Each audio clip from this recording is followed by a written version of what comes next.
জমজম পানির সাথে অন্য পানি যেমন টিউবওয়েল বা মিনারেল ওয়াটার মেশানো হলে এতে করে জমজম পানির কার্যকারিতা কমে কি না জানতে চাই। জমজমের পানির সাথে অন্যান্য সাধারণ পানি যদি মেশানো হয় তাহলে সেক্ষেত্রে যেটুকু জমজম আছে সেটুকুর উপকারিতা পাওয়া যাবে, পুরো পানিটাতেই জমজমের উপকারিতা চলে আসবে না। বা জমজম যেটুকু আছে সেটুকুও সাধারণ পানির সাথে মেশার ফলে সাধারণ পানি হয়ে যাবে না।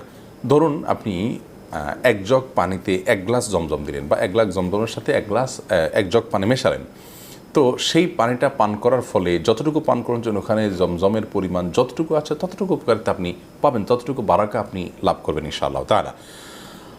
বাদায়ে সনায়াতে এক্ষেত্রে একটা ফতোয়া উল্লেখ আছে, সেটি হলো কেউ যদি শপথ করে যে আমি জমজম পান করব, এরপর সে এমন কোনো পানি পান করলো যেখানে জমজমের পরিমাণ খুবই কম, অন্য পানির পরিমাণ অনেক বেশি, তাহলে সে শপথ ভঙ্গকারী হিসাবে বিবেচিত হবে, কারণ সে মূলত যেটা পান করেছে সেখানে জমজমের চাইতে যেটা জমজম নয় তার আধিক্য এবং প্রাবল্য রয়েছে।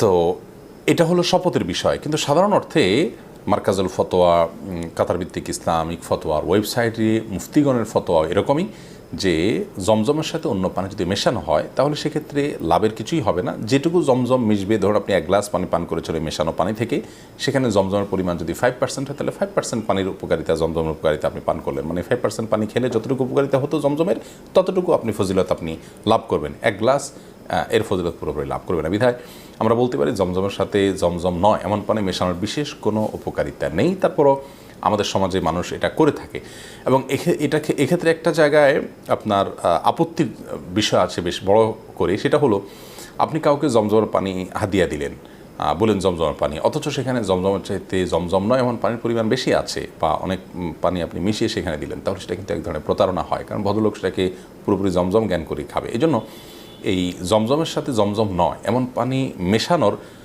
বিশেষ কোনো যৌক্তিক কারণ অন্তত থাকতে পারে না এবং ক্ষেত্র বিশেষে এটি প্রতারণার ব্যাপার থাকতে পারে। সেজন্য সেটি যদি প্রতারণার বিষয় থাকে গুনাহ হতে পারে। অর্থাৎ আপনি কাউকে জমজম বলে দিলেন এবং বিষয়টা তার কাছে অস্পষ্ট থাকলো, সেই জমজম মনে করি খালো, তাহলে এটা এক ধরনের প্রতারণা কিন্তু তার সাথে হয়।